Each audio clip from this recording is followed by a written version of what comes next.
Hello everyone. In this video, we'll be covering the entire societal impacts unit. So let us start. So the first topic that we'll be learning is about the digital footprints. So now let us see what is a digital footprint. So digital footprint is basically the trail that we leave behind whenever we surf internet is basically your digital footprint. So इसमें important आपको ध्यान रखना है कि the trail that we leave behind whenever we are online or whenever we surf internet is basically your digital footprint. Okay. Now our digital footprint can be created and used with or without our knowledge. Important है कि हमारा जो digital footprint है हमारी knowledge से भी create हो सकता है. दैट मीन्स हमने इंटेंशनली उसको लीव किया हुआ है उस ट्रेल को, या फिर हमें नॉलेज ही नहीं है और वो हमारा ट्रेल लीव हुआ है. So that is this digital footprint can be created with or without our knowledge. Now, it includes the website we visit. So how digital footprints are being created? जब भी हम किसी वेबसाइट पे visit करेंगे या कोई भी ईमेल हम सेंड करेंगे या फिर कोई भी इंफॉर्मेशन हम सबमिट करेंगे ऑनलाइन, सो उस केस में हमारा डिजिटल फुटप्रिंट स्टोर हो जाता है सर्वर पे. Now such data could be use for targeted advertisement. तो हम ये एक्चुअल में क्यों यूज़ करते हैं डिजिटल फुटप्रिंट, ठीक है. सो वो ट्रेल क्यों स्टोर करके रखते हैं हमारा. So this data could be used for targeted advertisement or could also be misused or exploited. So that means it could either be for a positive purpose or it can also be for some negative purpose. For example, it can be misused or exploited. Now thus it is good to be aware of the data trail. तो अब हमें awareness होनी बहुत ज़रूरी है कि हमारा जब भी हम ऑनलाइन जाते हैं तो हमारा डाटा ट्रेल क्रिएट होता रहता है. So this awareness should make us cautious. तो वो अवेयरनेस से हमें क्या मिलेगा, we would be very cautious whenever will be online. तो जब भी हम ऑनलाइन जाएंगे तो हम बहुत सावधानी से उसमें जो भी इंफॉर्मेशन फिल कर रहे हैं, लिख रहे हैं, तो वो बड़ी सावधानी से उसमें फिल करेंगे या स्टोर करेंगे. Okay, so this is basically your digital footprint. Now let us see the two types of the digital footprints. So there are two types of digital footprint. One is active digital footprint and the second is passive digital footprint. So जो हम active digital footprint की बात करते हैं, so it is basically a trail that we leave intentionally. Word important है intentionally. तो जब भी हम कोई डाटा ट्रेल लीव करेंगे अपना intentionally, मतलब कि हमारी नॉलेज में अगर वो है कि हमने कोई फॉर्म फिल किया है, हमने कोई ईमेल सेंड किया है, ठीक है, हमने कोई व्हाट्सएप किसी को शेयर किया है, so that is we are living that digital footprint intentionally. हमारी नॉलेज में है, we are aware about that. So that is basically your active digital footprint. So now this would include email we write, response or post we make on different websites or mobile apps. So that is your active digital footprint. So now let us see the second type of the digital footprint, and that is your passive digital footprint. So now passive digital footprint is basically the data trail that we leave online unintentionally. मतलब कि हमें knowledge ही नहीं है कि हमारा कोई trail छूटा हुआ है. So this is called passive digital footprint. ये जनरली तब होता है, फॉर एग्जांपल किसी फ्रेंड ने मेरी फ़ोटो अपलोड कर दी और मुझे टैग कर दिया, मुझे इन्फॉर्मेशन ही नहीं है, ओके, बट अल्टीमेटली मेरा एक डिजिटल फुटप्रिंट क्रिएट हो चुका है अनइंटेंशनली. और for example if I just open any website, मैंने सिर्फ वेबसाइट ओपन की है, मैंने कोई फॉर्म फिल नहीं किया, लेकिन फिर भी मेरा एक फुटप्रिंट क्रिएट हो गया वो वेबसाइट ओपन होने से. So these are some of the examples of your passive digital footprint. So this includes the data generated when we visit a website or we open or use any mobile app, and then whenever we browse internet, that means हमने form fill नहीं किया लेकिन हमने सिर्फ कोई किसी website को browse किया है, तो हमारा वो पैसिव डिजिटल फुटप्रिंट क्रिएट हो जाता है. This is basically known as unintentionally. तो वर्ड इंपॉर्टेंट है, पैसिव डिजिटल फुटप्रिंट में the trail that we leave online unintentionally is your passive digital footprint. Now, where are our digital footprints stored? हमारे digital footprint कहाँ पे store होके रहते हैं? Now, ये दो जगह पे स्टोर हो जाते हैं. One is on your browser, ठीक है, in the form of cookies, whereas it can also be stored on your web server. जो आपने नेटवर्किंग वाले चैप्टर में पढ़ा होगा, वेब सर्वर क्या है, वेबसाइट या वेब पेजेस को रिक्वेस्ट करते हो, उसको वो रिस्पॉन्स कौन सेंड करता है, वेब सर्वर. तो it is stored at two places. One is on your browser as well as on these servers. So on examining the browser settings, we can find out how it is stored, how it stores our browsing history. So history के form में store होता है. If you go to browsing history, आपको पता चलेगा कि आपने कौन कौन सी वेबसाइट्स को विजिट किया है. ये कुकीज़ के फॉर्म में स्टोर होता है, ये पासवर्ड्स के फॉर्म में स्टोर होता है, ये ऑटो फिल्स. आप देखते हो कि कई बार आप फॉर्म फिल कर रहे हो, ऑटोमेटिकली वो रिकमेंडेशन देता है कि ये सेव है, तो वो दैट इज़ योर ऑटो फिल्स. और बहुत इसके अलावा बहुत और तरीके हैं जहाँ पे हमारे ब्राउज़र पे वो स्टोर होता है. Now besides browser, most of our digital footprint are stored in the server. So वो सर्वर का कंट्रोल हमारे पास नहीं है, हाँ इस ब्राउज़र का कंट्रोल हमारे पास है, हम इन सबको डिलीट करना चाहें कर सकते हैं, बट जो सर्वर पे डिजिटल फुटप्रिंट चला गया वो एक बार चला गया, वहाँ से वो डिलीट नहीं होता है, ठीक है. So let us see the next topic. So that is, can we delete our digital footprint? So the answer is no. हम क्या अपने डिजिटल फुटप्रिंट को डिलीट कर सकते हैं? Answer is no. Even if we later try to erase data, अगर हमने किसी कोई हमने पोस्ट किया, दैट मीन्स हमारा डिजिटल फुटप्रिंट क्रिएट हो गया, ठीक है. अब उसको अगर हम डिलीट कर देते हैं, लेकिन वो अभी भी हमारे सर्वर पे, जहाँ पे जो मेन सर्वर है वहाँ पे वो अभी भी उसका ट्रेल होगा कहीं ना कहीं. Okay, so that is we can not delete our digital footprints. So इसीलिए we have to be more cautious. तो हमें बहुत सावधानी से, जब भी हम ऑनलाइन जाते हैं तो हमें कोई भी फॉर्म फिल करना है, कुछ भी कमेंट करना है, कुछ भी पोस्ट करना है, so we have to be more cautious while being online. Okay, so this is basically, can we delete our digital footprint? No. So because the data is stored on some different computer, that is basically the server, so we don't know whether they have deleted it permanently or not. So हमें उसकी knowledge ही नहीं है, कुछ भी वो हमें show नहीं कर रहा है, ठीक है, that's okay, but it can be there on the web server. So that is why we need to be more cautious while being online. Okay, so now let us move to the next topic, and that is your digital society and netizen. अब अगर हम बात करते हैं digital society और netizen के, तो इसमें सबसे इंपॉर्टेंट चीज़ आती है एटिक्वेट्स. नाउ एटिक्वेट्स है क्या? So all of us need to be aware of how to conduct ourself, how best to relate with others, मतलब दूसरों से हमें कैसे ऑनलाइन बिहेव करना चाहिए, ठीक है, क्योंकि बिकॉज हम ऑनलाइन की बात कर रहे हैं, this is not talking about कि ऑफलाइन की, this is we are talking about online. Now what ethics, morals and values to maintain. So whenever we are online, what moral and values to be maintained whenever we are online, or what ethics to be followed whenever we are online. So let us see those etiquettes. और उससे पहले हम लोग एक definition देखेंगे, and that is basically who is a digital citizen or netizen. तो digital citizen और netizen होता कौन है? So anyone who uses, so कोई भी जो digital technology को use करता है along with internet is digital citizen or netizen. Simple one है, anyone who uses digital technology along with internet is a digital citizen or netizen. Okay, so who is a digital citizen? जो भी digital technology को इस्तेमाल करता है internet के साथ में, उसको हम डिजिटल सिटीजन या फिर नेटिजन बोलते हैं. Okay, now who is a good digital citizen और गुड नेटिजन? तो हमें ये तो पता चल गया कि हम कोई भी टेक्नोलॉजी को यूज़ कर रहे हैं, ठीक है, इंटरनेट के साथ में, तो that is basically your digital citizen. लेकिन एक अच्छा डिजिटल सिटीजन या एक अच्छा नेटिजन कौन होता है? So now a person who practises safe, is ethical and uses it legally, ठीक है. सो लीगल यूज करता है डिजिटल टेक्नोलॉजी का, दैट इज बेसिकली ही और she is known as a good netizen. ना और responsible netizen must abide by net etiquettes. तो अगर कोई रिस्पॉन्सिबल नेटिजन होगा, गुड डिजिटल सिटीजन या गुड नेटिजन होगा, तो he should abide by net etiquettes, communication etiquettes and social media etiquettes. So these are the three etiquettes that person must follow. Okay, so net etiquettes, communication etiquettes and social media etiquettes. Now let us see two of these in detail, and that is basically your net etiquettes and communication etiquettes. तो जब हम net etiquettes की बात करते हैं, तो what is net etiquettes?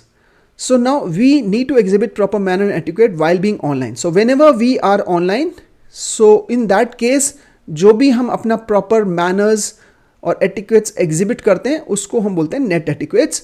तो net etiquettes में ये सारे पार्ट्स आ जाते हैं, that is we should be ethical, we should be respectful and we should be responsible. So ये तीन चीज़ें हैं, these are the three parts of your net etiquettes. As you can see from this particular diagram as well, we have to be ethical, we have to be respectful and we have to be responsible citizen whenever we are online.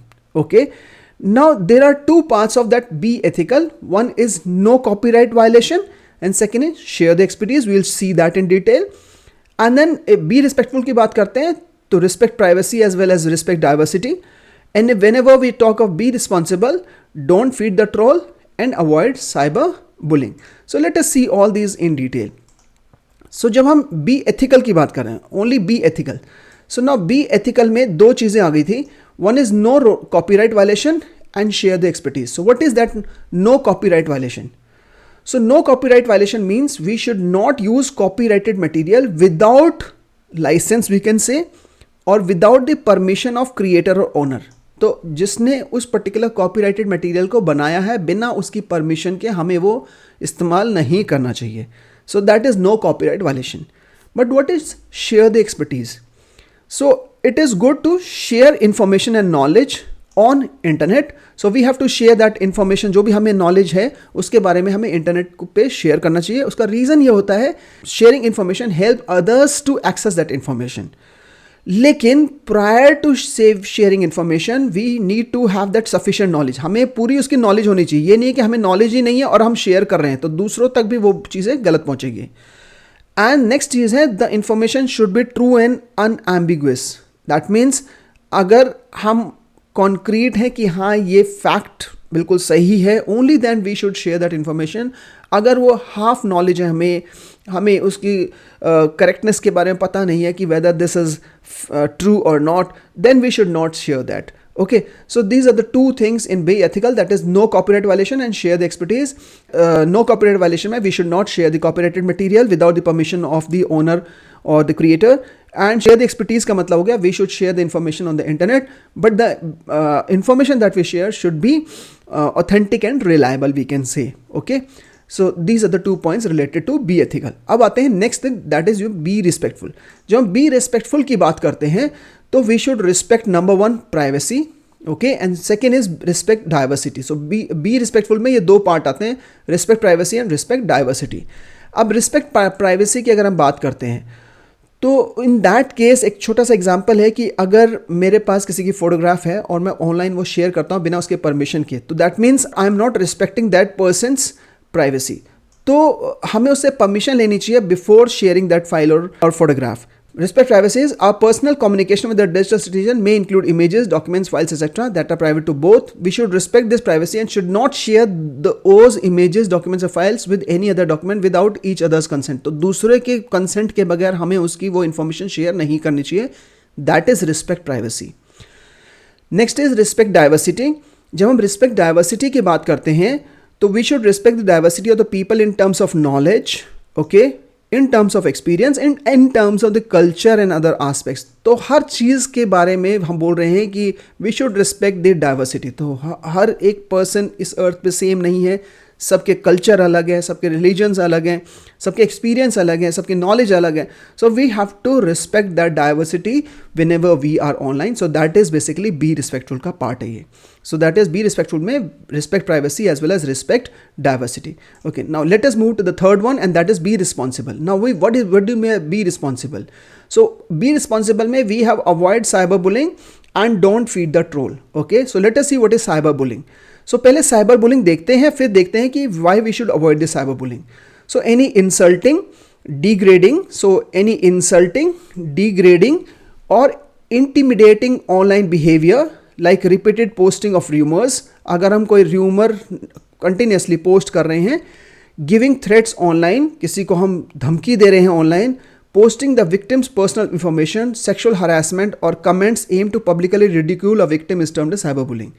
तो किसी को भी publicly अगर हम ridicule करने की कोशिश कर रहे हैं, परेशान करने की कोशिश कर रहे हैं, that is basically known as your cyber bullying. So it implies repeatedly targeting someone with intentions to hurt और embarrass. Perhaps new or non-frequent users of the internet feel that things done online have no effect. तो अगर हम internet पे अभी पहली बार आए हो तो आप ये सोच रहे हो कि आपने कुछ चीज़ पोस्ट करी किसी के बारे में तो उससे रियल वर्ल्ड में कोई इम्पैक्ट नहीं आएगा, पर ऐसा गलत है. So we need to realize that bullying online can have very serious implications on other persons. और मतलब जिसके बारे में जिसको हम बुली कर रहे हैं, जिसके बारे में उल्टा सीधा कमेंट कर रहे हैं. Next is basically don't feed the troll.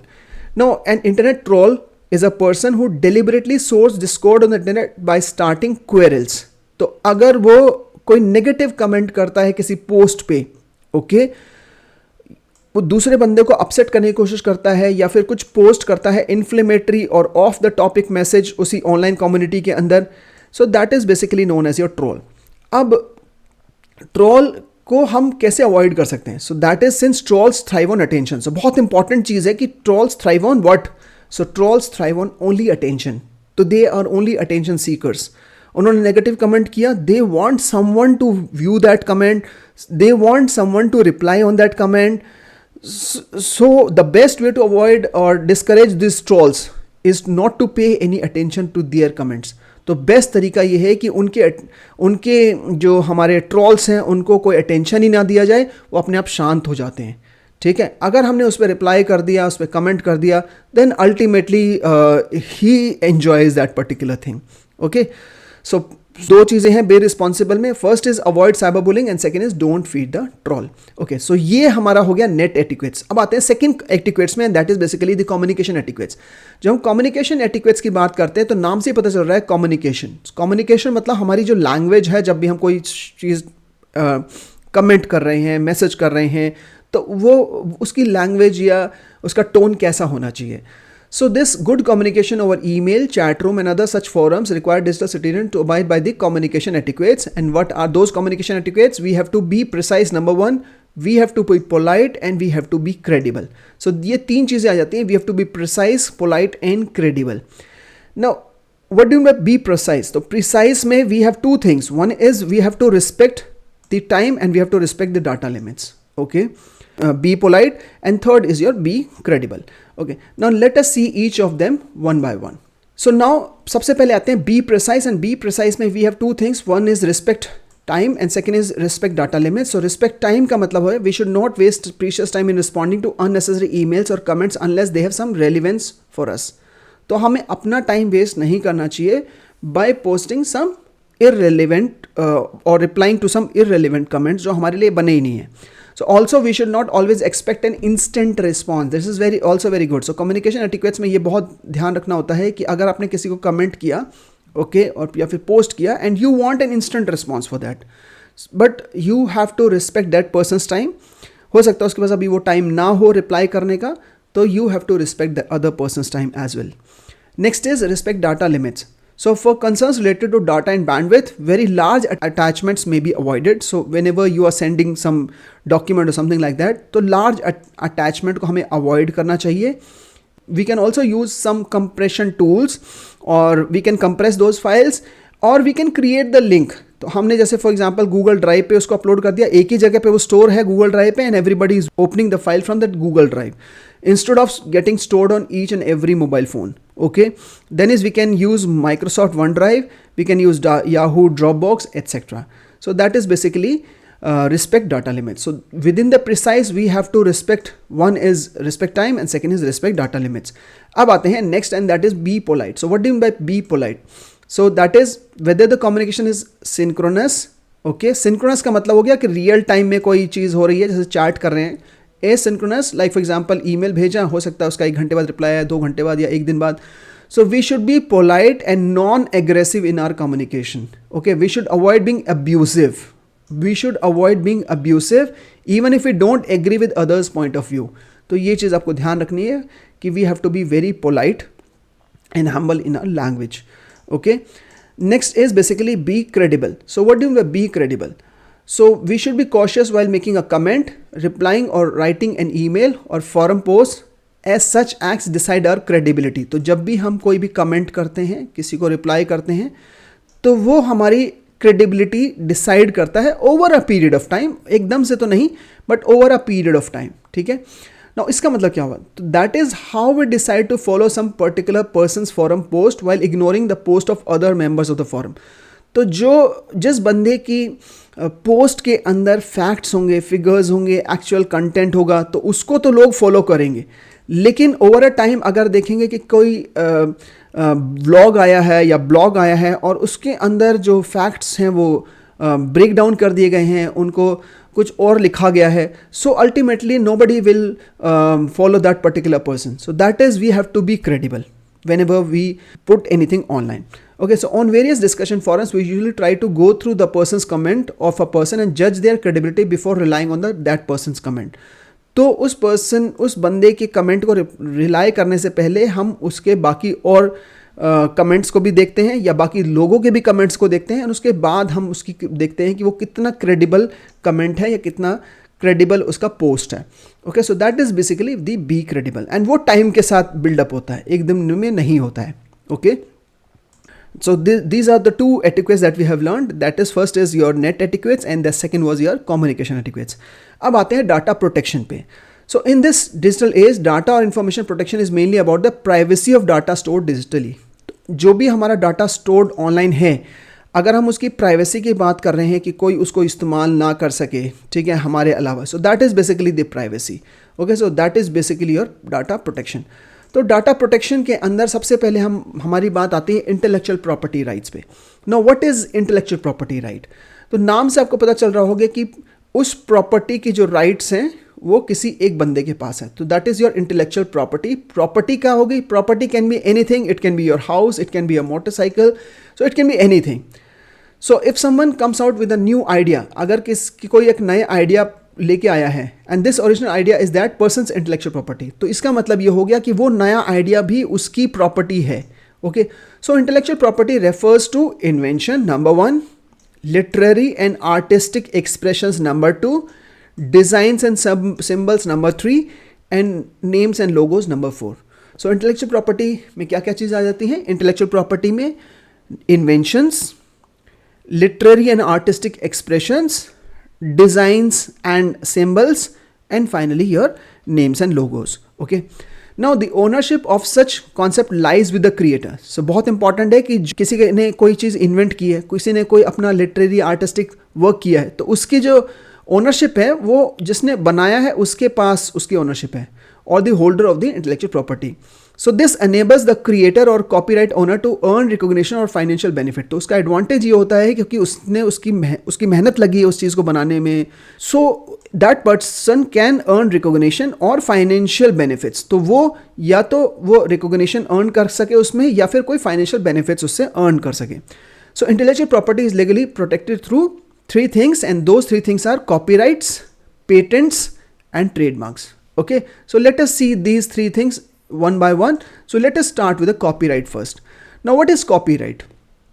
So copyright is basically, it grants legal rights, okay, it grants legal rights to creator for their original works like writing, photograph, audio recording, video, sculptures, architectural works, कोई computer software उसने design किया हुआ है, and other creative works like literary and artistic work. तो ये सारी की सारी जो चीज़ें हैं कॉपीराइट के अंडर में आती हैं.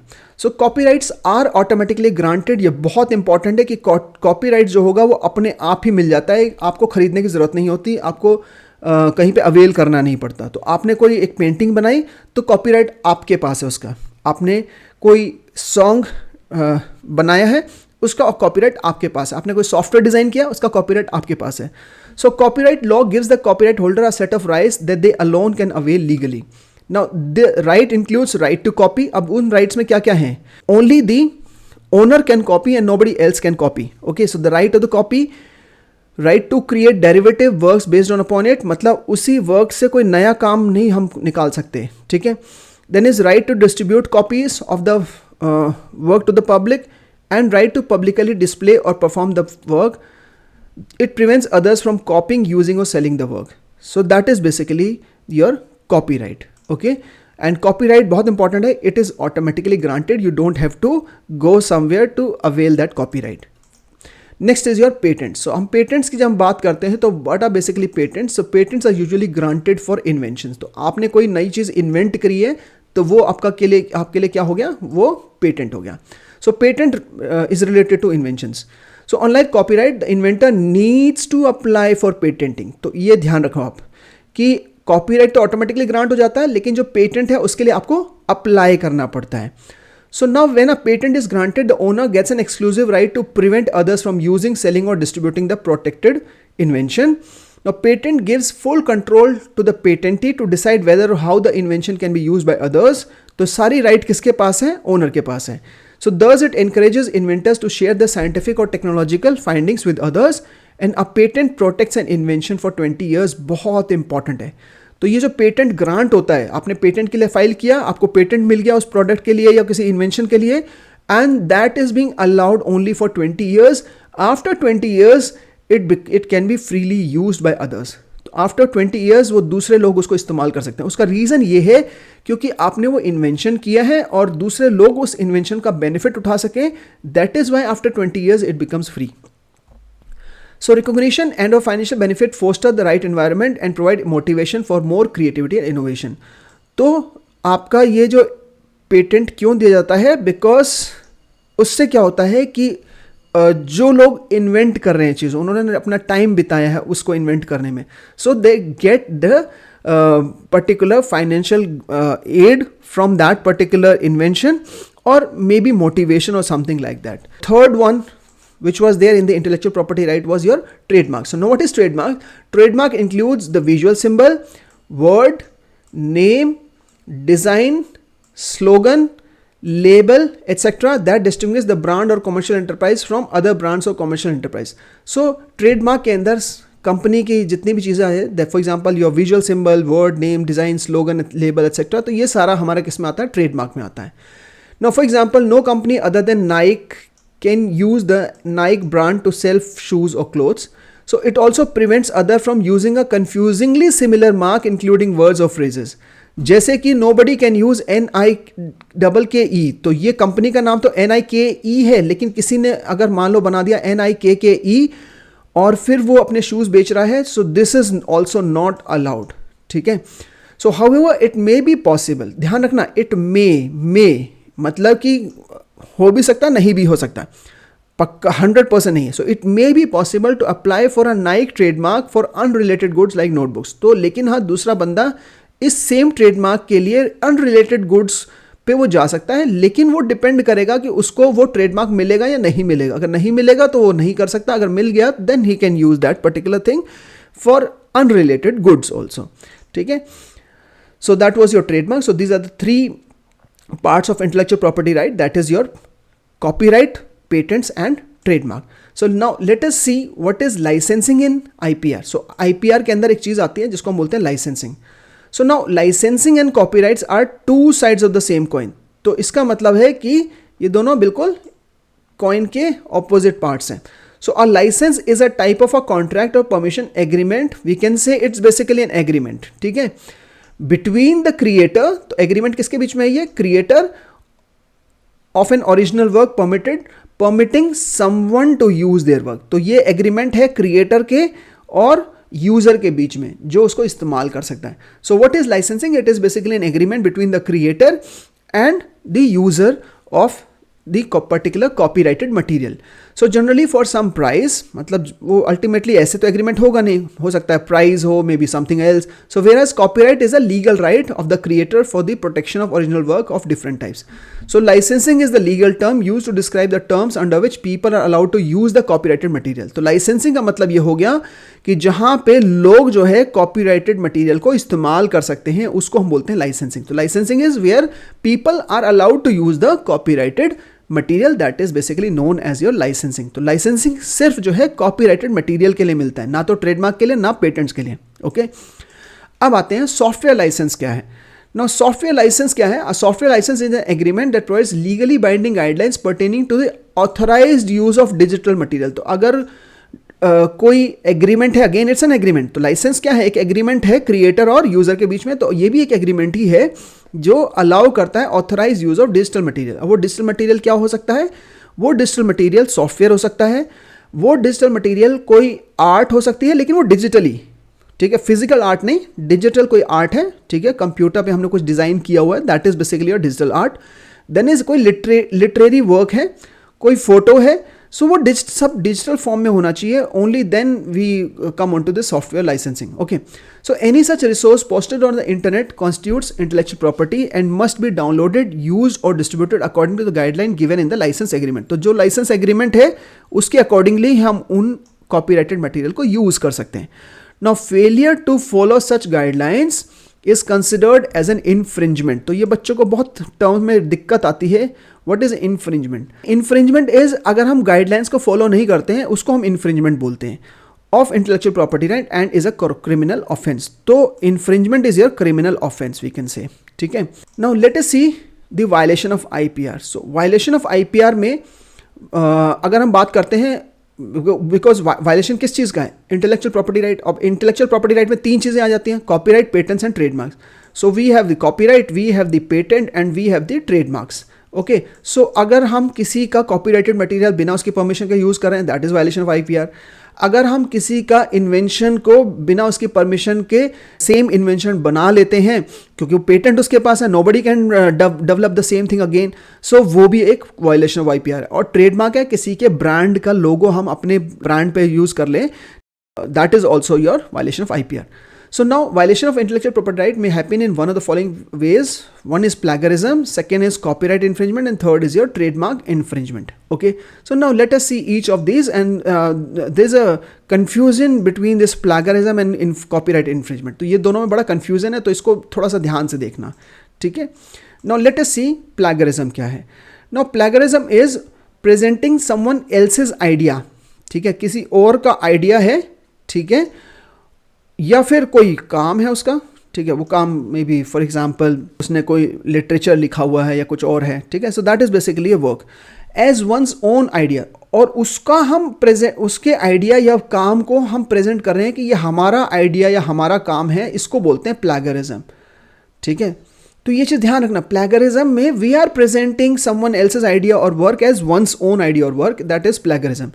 सो for example if we copy some content from internet, ठीक है, हमने कॉपी किया इंटरनेट से, but do not mention the source of the original creator, लेकिन हमने उसमें सोर्स मेंशन नहीं किया कि कहाँ से कॉपी किया, then it is considered as an act of plagiarism. Furthermore, if someone derives an idea और product from an already existing idea और प्रोडक्ट, अगर कोई किसी और के आइडिया या प्रोडक्ट से एक नया आइडिया या प्रोडक्ट बना लेता है, डिराइव कर लेता है ना, डिराइव का मतलब हो गया कि वो डेरिवेटिव वर्क हो गया. So but instead present it as a new idea, अब उसने उसके आइडिया को इस्तेमाल किया, लेकिन उसने बोला नहीं ये मेरा आइडिया है और किसी का आइडिया है ही नहीं, so that is also plagiarism. Then it is a serious ethical offence and sometime considered as an act of fraud. Now even if you take contents that are open for public use, अगर कोई internet पे कोई चीज़ पड़ी हुई है तो इसका मतलब ये नहीं है कि हम इस्तेमाल कर सकते हैं डायरेक्टली, वी हैव टू सी किस तरीके का लाइसेंस प्रोवाइड कर रहे हैं हमें. So even if we take contents that are open for public, we should cite the author or source. तो अगर वो चाहे वो फ्री में यूज़ हो पब्लिक के लिए, तब भी हमें उसके ऑथर और सोर्स को साइट करना चाहिए. साइट का मतलब हो गया लिखना चाहिए कि हमने यहाँ से उसको फेच किया है, to avoid plagiarism. Okay, so this is your plagiarism. Now let us see the copyright infringement. Now what is copyright infringement? Now copyright infringement is when we use other persons, फिर से वही चीज़ आ रही है, other persons work, हम दूसरे के काम को इस्तेमाल कर रहे हैं without obtaining the permission, without obtaining the agreement, without obtaining the licence to use और have, we have not paid for it, it is being sold. Okay, suppose we download an image from the internet. Okay, हमने image एक download की and use it in our project, but if the owner of the copyright of the image does not permit such free usage, तो लेकिन उसमें जो हमने image download की वो फ्री यूसेज के लिए अलाउड नहीं थी, then such an image even after giving reference of the image in a project is a violation of copyright. ठीक है, तो अब आप बोलोगे ये तो प्लैगरिज्म हो सकता है. नहीं, देखो हमने इमेज डाउनलोड की, हमने उसको यूज़ किया और फिर हमने उसको साइट भी कर दिया, लेकिन वो फ्री यूसेज के लिए लाइसेंस उसका था ही नहीं, तो भी वो कॉपीराइट इन्फ्रिंजमेंट है. ओके, वेयरएज जब हम प्लैगरिज्म की बात करें तो प्लैगरिज्म में वो यूज़र ऐसे प्रेजेंट करता है कि ये इमेज मैंने डिज़ाइन की है, मेरी बनी हुई है, that is plagiarism. Now just because it is on the internet does not mean that it is free for use. तो इंटरनेट पे है, इसका मतलब ये नहीं है कि आप उसको फ्रीली इस्तेमाल कर सकते हो. ठीक है, उसका लाइसेंस देखना पड़ता है हमें कि किस तरीके का वो फ्रीली डाउनलोडेबल है या नहीं है. Okay, hence check the copyright status of writer's work before using it to avoid copyright infringement.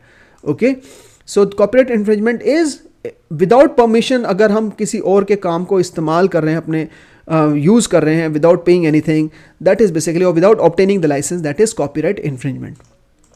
Then let's see the trademark infringement. Now what is trademark infringement? So trademark infringement is basically unauthorized use of others trademark on products and services. तो unauthorized use अगर हम करें, किसी दूसरे का trademark है, similar mark हम अपने उसमें यूज़ कर ले प्रोडक्ट के अंदर, so that is trademark infringement. So an owner of a trademark may commence legal proceeding against someone who infringes its registered trademark. Okay, so that is basically, और मतलब किसी और ने आपका ब्रांड का कलर वगैरह यूज़ कर लिया, लोगो यूज़ कर लिया, आपका सिमिलर नेम जैसा कोई प्रोडक्ट बना लिया, दैट इज़ ट्रेडमार्क इन्फ्रिंजमेंट। एक छोटा सा एक बहुत अच्छा एग्जांपल है, प्रैक्टिकल एग्जांपल है। सो ट्रेडमार्क इन्फ्रिंजमेंट की अगर हम बात करें तो if you can see this article, this was published on Hindustan times 18 मई 2023। तो यहाँ पे दिल अफजा करके एक, जैसे रूह अफ़ज़ा होता था तो वैसे ही एक ड्रिंक उन्होंने मतलब अपना बना दिया, ठीक है, एंड दे स्टार्टेड सेलिंग। तो नाम बिल्कुल अलग है, but Afza Afza you can C match, और रूह की जगह दिल। तो ना रूह और दिल जो होता है, मीनिंग दोनों का सेम है, यू कैन से दिल और रूह जो है वो नाम सेम है, मतलब मीनिंग सेम है, बट अलग अलग वर्ड्स हैं दोनों, ठीक है, सिनोनिमस वर्ड्स हैं, we can say that. Now Supreme Court ने उसको अलाउ नहीं किया कि आप इस तरीके के नाम यूज़ नहीं कर सकते, because this is also a trademark infringement, ठीक है। सो आई होप अब आपको समझ में आ गया होगा कि what is trademark infringement. Now next is public access and open source software. So public access and open source software की बात करते हैं तो when authors share their copyrighted work with others under public license. तो अब यहाँ पे देखो कॉपीराइटेड मटेरियल है कॉपीराइटेड वर्क ही वो भी, लेकिन वो उन्होंने अलाउ कर दिया पब्लिक लाइसेंस में, okay. So it allows others to use and even modify the content. तो वो पब्लिक लाइसेंस में जब अलाउ कर देते हैं तो यूजर्स उसको डाउनलोड कर सकते हैं, उसको मॉडिफाई कर सकते हैं, उसको रीअपलोड कर सकते हैं। So open source license help others to contribute. तो ये ऐसा क्यों होता है ओपन सोर्स लाइसेंस? तो इससे कंट्रीब्यूशन मिलती है टू एग्जिस्टिंग वर्क और project without seeking special individual permission to do so. So वो कंट्रीब्यूशन मिल जाती है किसको? उस मटेरियल को मॉडिफाई होने में, अपग्रेड होने में, we can say GNU GPL we can से।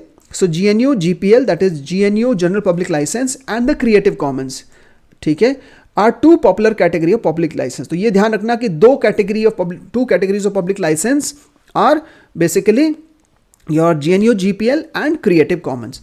Now what is CC? Let's see. So CC is used for all kinds of creative works like websites, music, film, literature, etc. And CC enables the free distribution of otherwise copyrighted work. मतलब कि हमारा copyrighted work है लेकिन वो free distribute हम उसको कर सकते हैं. So it is used when an author wants to give people the right to share, use and build upon a work that they have created. उन्होंने वो चीज़ बनाई है लेकिन वो चाह रहे हैं कि लोग उसको इस्तेमाल कर सकें। So that is basically Creative Commons. So लेकिन Creative Commons specifically for websites, music, film, literature, इन्हीं चीज़ों के लिए है।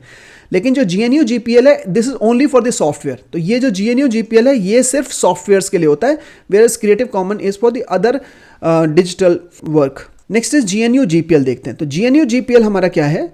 So अगर GNU GPL है, again it's a license. So GNU GPL is primarily designed for providing public license to a software. तो ये चीज़ ध्यान रखना, GNU GPL सिर्फ सॉफ्टवेयर्स के लिए है और किसी चीज़ के लिए नहीं है. It is only for the software. Now GNU GPL is another free software license which provides end users the freedom to run, study, share and modify the software besides getting regular updates. Okay, so that means they have the freedom to run that software, they have the freedom to use or edit that software. Okay, so all these features are there in GNU GPL. अब हम आते हैं proprietary softwares और FOSS, that is free and open source softwares पे. Now proprietary softwares क्या हैं? So proprietary softwares are softwares that are sold commercially, ठीक है, and their program कोड और सोर्स कोड जिसको बोलते हैं आर नॉट शेयर्ड और डिस्ट्रीब्यूटेड। तो इसके अंदर सोर्स कोड जो होगा, जिस कोडिंग से वो सॉफ्टवेयर डिज़ाइन हुआ है, वो नहीं मिलता है, वो सिर्फ सॉफ्टवेयर को इस्तेमाल कर सकते हैं। दैट इज़ प्रोप्राइटरी सॉफ्टवेयर, जैसे कि Microsoft Office, Microsoft Windows, Corel Draw, Adobe Photoshop, there are many more proprietary software, these are few examples. Then is free and open source software की हम बात करते हैं। तो free and open source software that is FOSS. Okay, now free and open source software are available freely. So free and open source softwares are available freely for anyone and their source code is open. मतलब कि वो source code भी दे देते हैं।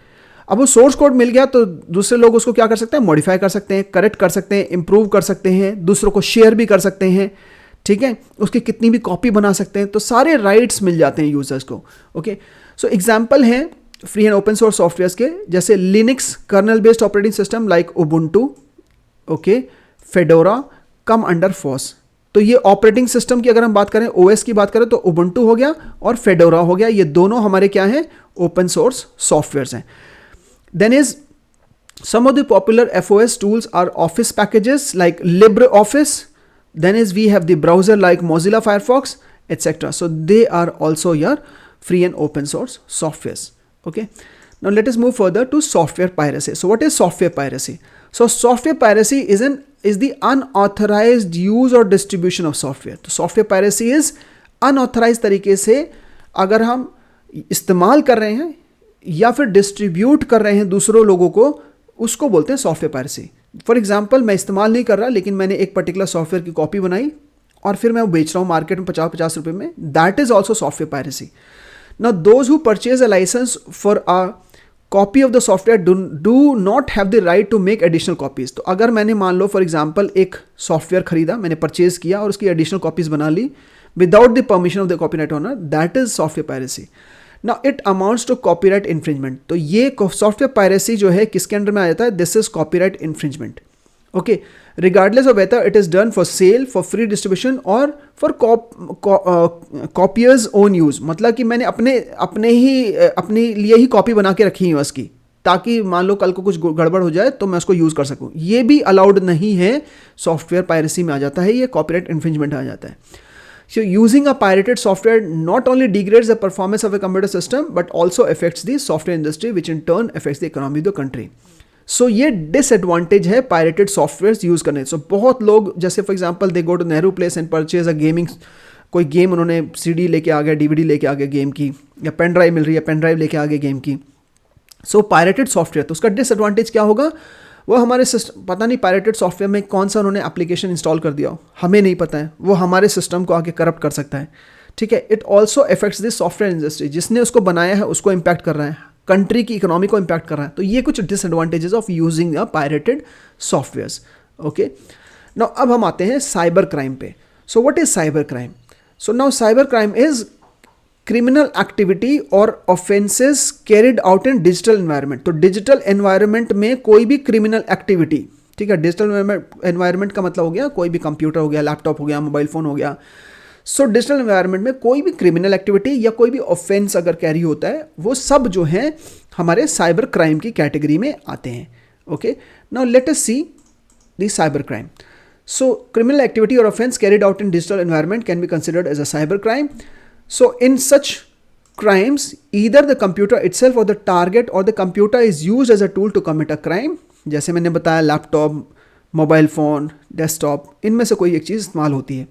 So cyber crimes are carried out against either an individual or a group or an organization or even against a country. तो cyber crime जो होगा वो किसके खिलाफ होता है? एक इंडिविजुअल के खिलाफ भी हो सकता है, ग्रुप के खिलाफ भी हो सकता है, ऑर्गेनाइजेशन के खिलाफ भी हो सकता है, कंट्री के खिलाफ भी हो सकता है. ठीक है, with the intent to directly or indirectly cause physical harm. तो उसका मेन रीजन है either physical harm और financial loss और mental harassment.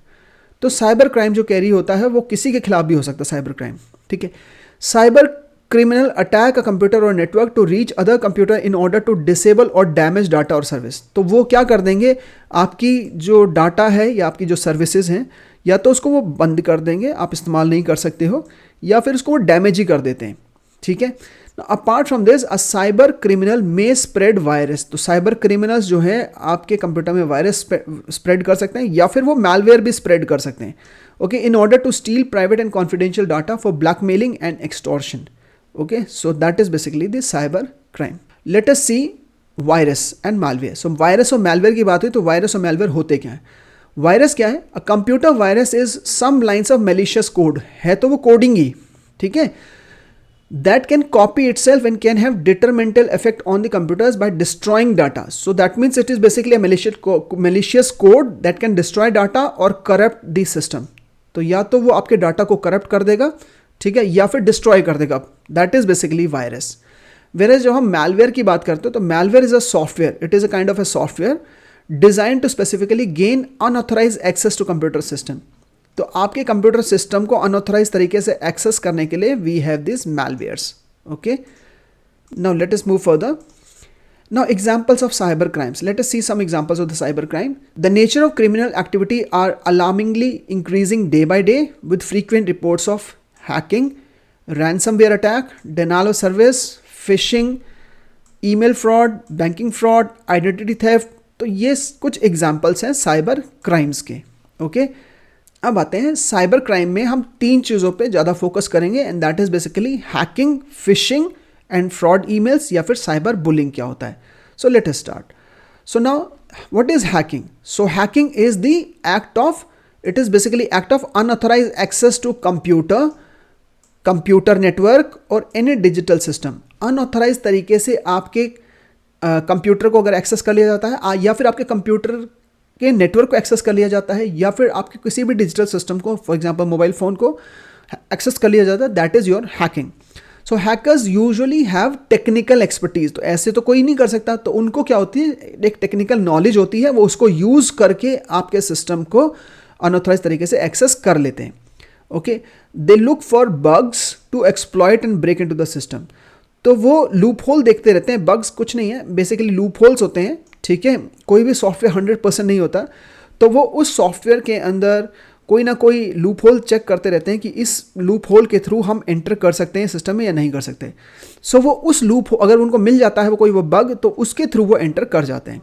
So there are 2 types of hacking, one is ethical hacking and another one is non ethical hacking. तो 2 तरीके की hacking होती है। वन इज एथिकल होती है पॉजिटिव काम के लिए, दैट इज हैकिंग को प्रोटेक्ट करने के लिए we can say. Non ethical hacking होती है आपका नेगेटिव चीज़ों के लिए, for example to gain some finances, पैसे कमाने के लिए, ठीक है, बहुत क्विकली दूसरे को परेशान करने के लिए। सो that is your non ethical hacking. ना अब आते हैं फिशिंग और फ्रॉड ईमेल्स क्या होते हैं। Now phishing is an unlawful activity where fake websites. तो ये ध्यान रखना कि फिशिंग की जब बात करते हैं तो फेक वेबसाइट बहुत इंपॉर्टेंट है, क्योंकि फिशिंग जो होता है वो फेक वेबसाइट्स के थ्रू होती है या फिर ईमेल्स के थ्रू होती है that look original or authentic are presented to the user to fraudulently collect sensitive and personal details, particularly usernames, passwords, banking and credit card details. So phishing जो होगी हरदम फेक वेबसाइट्स या फिर email के through होंगी, fake emails के through, जो आपको प्रेजेंट ऐसे करेंगे कि वो ओरिजिनल है, लेकिन वो ओरिजिनल नहीं होंगे, आपके पर्सनल डिटेल्स कलेक्ट करने के लिए होंगे। For example you get an email कि आपका CBSE का एडमिट कार्ड जो है एक्टिवेट करने के लिए आप अपनी डिटेल्स शेयर करो। तो अब आपको लगा अच्छा CBSE, उसमें यूज़र नेम में CBSE आ रहा है, तो आपको लगेगा CBSE से नहीं, बट ऐसा है नहीं। So that is basically your phishing attack. So the most common phishing method is through email spoofing. Okay, so बहुत मतलब जो सबसे ज़्यादा तरीका यूज़ होता है that is basically email spoofing. Now spoofing जो हो गया वो ये हो गया कि आपको ऐसे प्रेजेंट किया जाएगा कि ये ओरिजिनल मेल है, लेकिन वो ओरिजिनल नहीं होगा। Where a fake or forged email address is used and the other presumes it to be from an authentic source. ये चीज़ ध्यान रखना। So email spoofing, आजकल तो SMS spoofing भी हो गया है, WhatsApp spoofing भी आ गया है, बहुत सारे तरीके हो गए। Now email spoofing, so you might get an email from an address that looks similar to your bank or educational institution asking for your information, but if you look carefully you will see their URL address is fake. तो अगर आप ध्यान से देखोगे तो उनका URL address क्या होगा, फेक होगा। So they will often use logos of the original, making them difficult to detect from the real. तो वो जो लोगो वगैरह सब लगाएंगे उसमें, ऐसा लगेगा कि ओरिजिनल जैसा है। Now phishing attempts through phone calls or text messages are also common these days. Okay. Now let us see what is cyber bullying. So cyber bullying की बात करते हैं। So cyber bullying is when someone uses the internet, social media or other online platform to hurt, threaten or make fun of someone.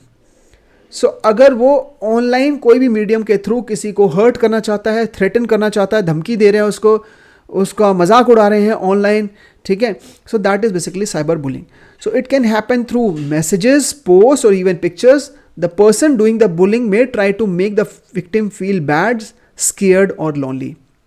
Now example of cyber bullying is sending mean और threatening messages, okay, posting hurtful comments और lies about someone online, किसी के बारे में झूठी अफवाह आगे फैलाना, so that is also cyber bullying.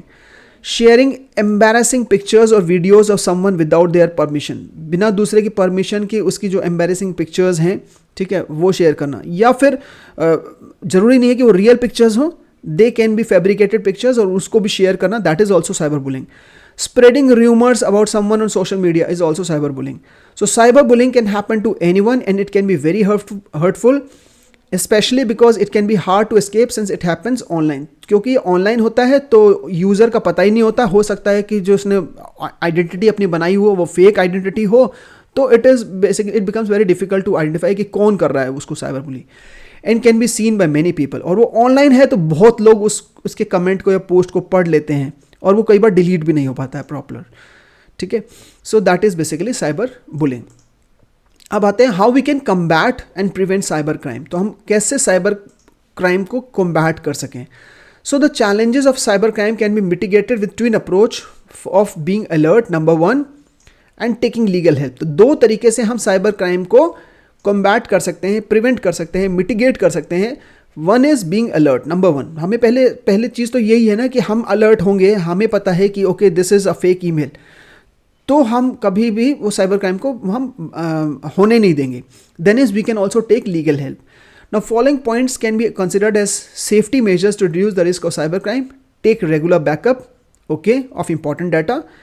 Use an antivirus software and keep it updated always. Avoid installing pirated software because we don't know कि उस pirated software में कोई malware है या नहीं है. So always download software from known source secure websites. Okay. Always update the system software. Operating system है या आपके मोबाइल फ़ोन में कोई नया अपडेट आया है तो उसको अपडेट करना चाहिए, क्योंकि वो आपके अपडेट होने से और सिक्योर हो जाता है, उसमें जो बग्स होते हैं वो क्लोज हो जाते हैं. So which include the internet browser and other application software. And do not visit to download anything from untrusted website. जिस वेबसाइट के बारे में हमें नॉलेज ही नहीं है उस वेबसाइट पे से हमें या तो अवॉइड करना चाहिए उस वेबसाइट को विजिट करने में, या उधर से कोई चीज़ डाउनलोड नहीं करनी चाहिए. So these are some of the ways to combat and prevent our cyber crimes. There are many more ways for combating cyber crimes. For example, usually the browser alerts user about doubtful website. Use strong password, fine. While using someone else's computer, do not allow browser to save password or autofill data. और कोशिश करो कि आप उसमें incognito mode में या private mode में आप ब्राउजिंग करो ताकि आपकी कोई भी इंफॉर्मेशन उसमें स्टोर ना हो. For an unknown site do not agree to use cookies. अगर कोई अननोन साइट है आप नहीं जानते तो उसमें कुकीज़ वो बोल रहा है स्टोर करने के लिए, तो उसमें एग्री नहीं करना चाहिए. Now perform online transaction through like shopping, ticketing and other such services only through well known and secure websites. Okay, कोई नई वेबसाइट आई है, वहाँ पे आपको सामान बहुत सस्ता मिल रहा है, तो ultimately you can fail into the trap. Okay, always secure wireless network at home with strong password. आपका वायरलेस जो भी आपका नेटवर्क होगा उसका पासवर्ड बहुत ही स्ट्रॉन्ग होना चाहिए. And regularly change it. ठीक है, उसको कम से कम नहीं तो हर 3 महीने में आप चेंज करते रहो to be more secure.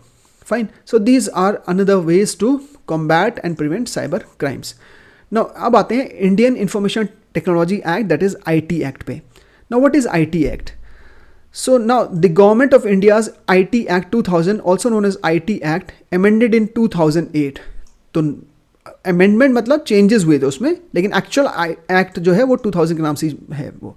So it provides guidelines to the user on the processing, storage and transmission of sensitive information. So in many Indian states there are cyber cells in police stations where one can report any cyber crime. And the act provides legal framework. So ये act क्या करता है? It provides a legal framework for electronic governance by giving recognition to electronic records and digital signature.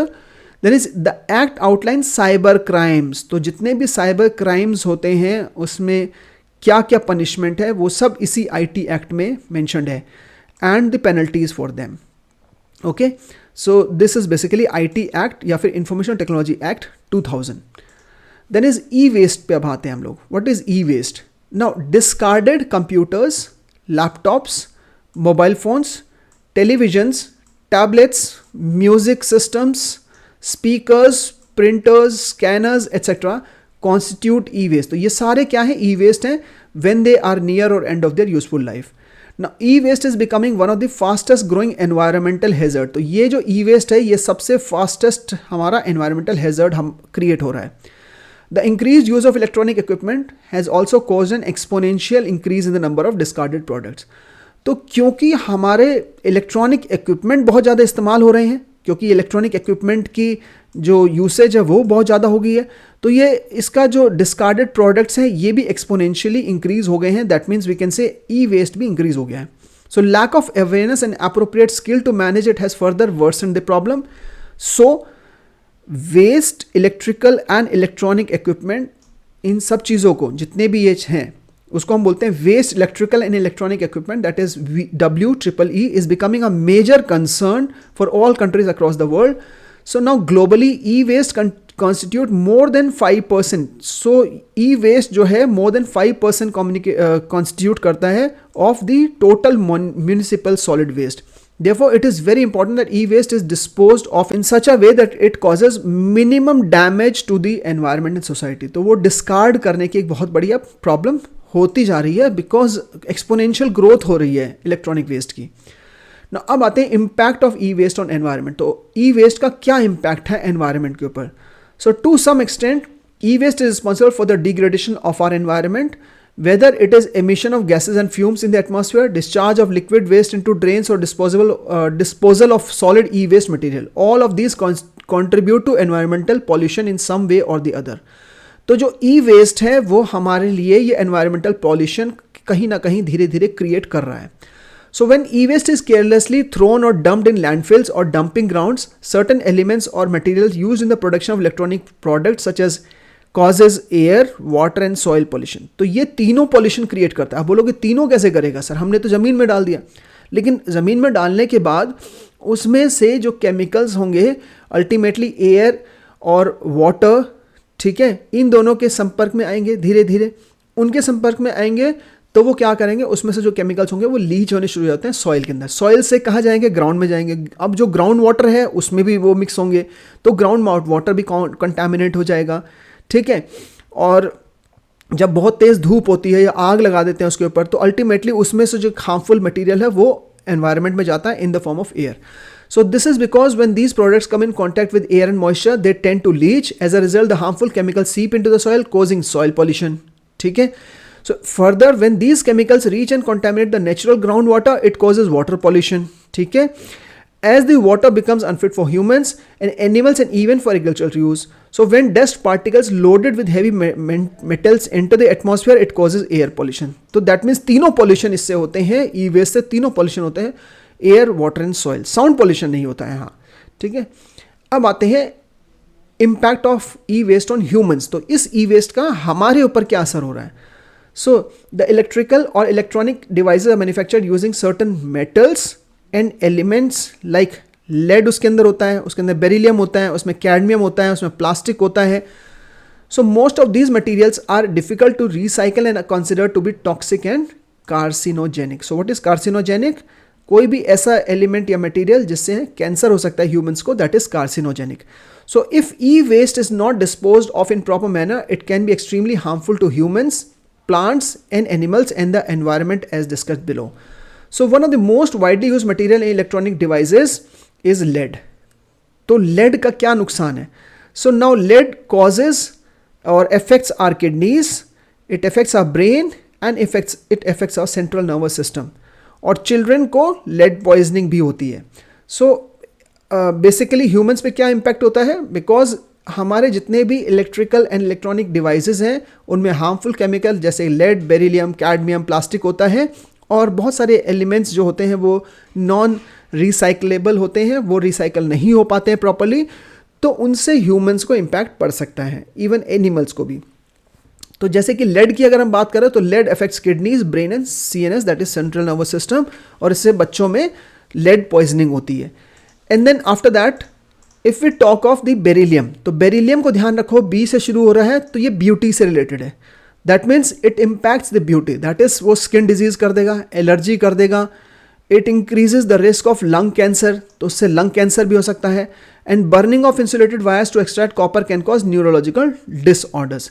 सो ये हमारा जो beryllium होता कहाँ पे है? It is present in the electronic circuit boards. ठीक है. Next is the mercury. So again mercury से क्या होगा? रेस्पिरेटरी डिसऑर्डर होगा या फिर ब्रेन डैमेज होगा. ठीक है. So respiratory disorder and brain damage होता है किससे? मरकरी से. Fine. Next is your cadmium.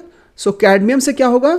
So cadmium is found in semiconductors and resistors. उससे क्या होगा? It can damage kidneys, livers and bones. ठीक है. सो किडनी, लिवर और बोन पे इंपैक्ट करते हैं कैडमियम. ठीक है. अब आते हैं हम लोग प्लास्टिक्स का इंपैक्ट क्या होता है. सो नाउ प्लास्टिक की हम बात करते हैं तो plastic damages our immune system. तो हमारी बॉडी के जो इम्यून सिस्टम है उसको डैमेज करता है. It also causes psychological problem like stress and anxiety. ठीक है, सो ये दो प्रॉब्लम होती है, इम्यून सिस्टम इंपैक्ट होता है और साइकोलॉजिकल प्रॉब्लम होते हैं जैसे कि स्ट्रेस होना शुरू हो जाएगा या फिर बहुत ज़्यादा एंग्जाइटी शुरू हो जाएगी. ओके, अब आते हैं next, how do we manage this e waste. तो to manage this e waste there are certain steps. For example we can follow these steps, that is reduce, reuse and recycle. Now what do you mean by reduce? ठीक है, तो reduce का मतलब ये हुआ कि हम जितना हो सके उसको कम खपत उसमें यूज कर सकें. So we should try to reduce the generation of e-waste by purchasing the electronic or electrical devices only according to our need. तो हमारी ज़रूरत के हिसाब से हम उसको इस्तेमाल करें. ठीक है, they should be use to their maximum capacity. अगर कोई एक मोबाइल फ़ोन अभी चल रहा है तो उसको यूज़ करना चाहिए जब तक वो बिल्कुल ख़राब ना हो जाए. ठीक है, and discarded only after the useful life has ended.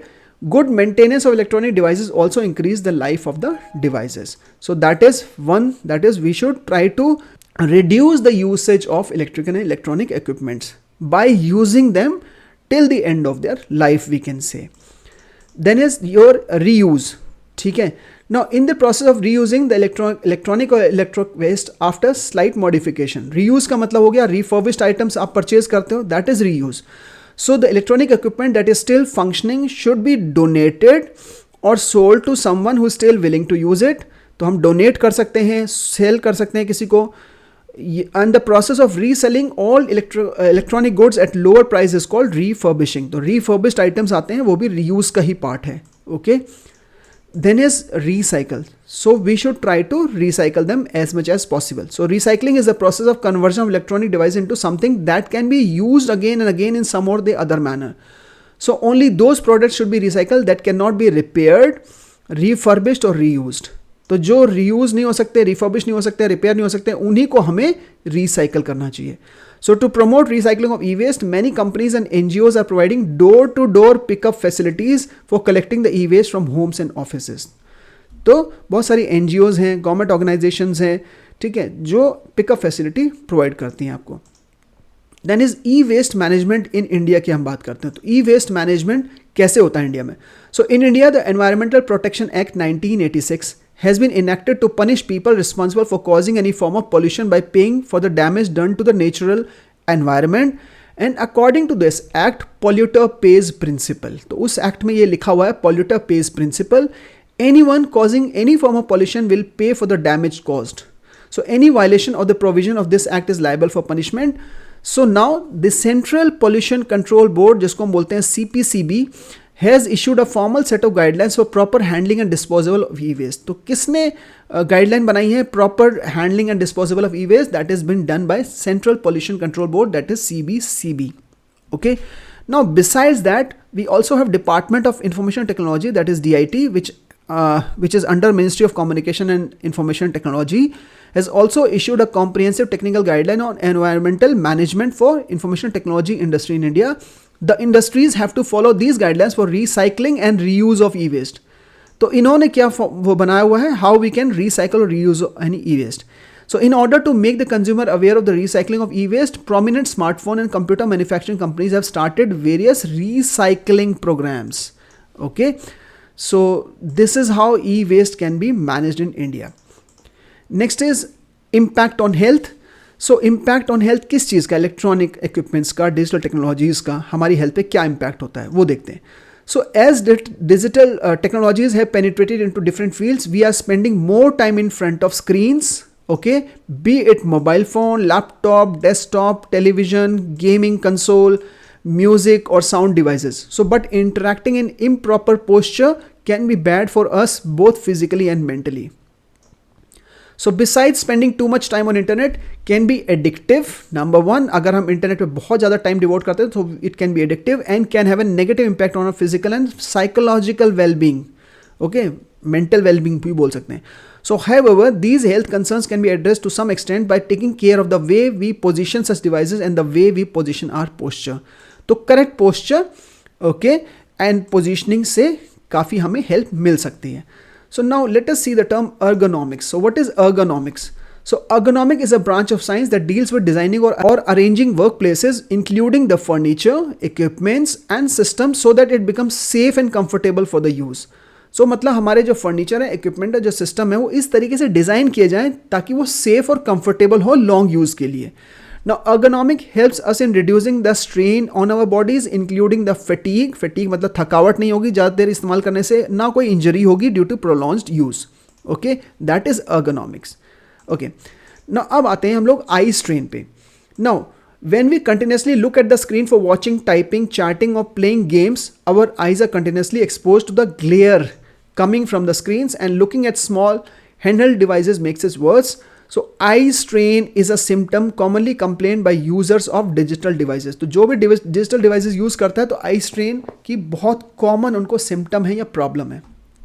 So ergonomically maintaining the viewing distance and angle, दोनों कितनी distance पे हमें अपने device को रखना चाहिए और किस angle पे रखना चाहिए और किस position पे रखना चाहिए can help to reduce that eye strain. So however, to get rid of dry, watering or itchy eyes, it is better to periodically focus on distant objects and take a break for outdoor activities. तो हम eye strain से बचना चाहते हैं तो एक regular period के बाद हमें क्या करना चाहिए, अपने डिवाइस से हटके लॉन्ग ऑब्जेक्ट पे फोकस करना चाहिए. सो this is basically the correct posture while sitting in front of computer.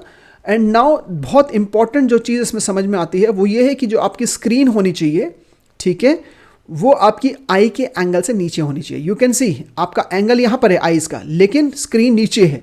So viewing angle ये, okay. And then you can see here your back should be straight, fine. So it should be at this particular position, और आपका जो hand होगा that should come directly to this table. So this is basically the correct posture while sitting in front of computer.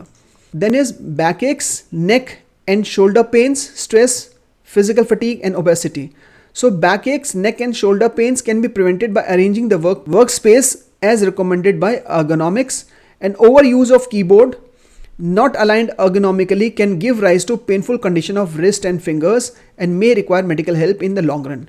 Next is stress, physical fatigue and obesity are the other related impacts of the body may face if one spends too much time using digital devices. अगर बहुत ज़्यादा time हम digital devices के सामने रहते हैं तो it can lead to stress और फिजिकल फटीग, और it can even lead to obesity. Thank you. That was the end of this particular video. Thank you.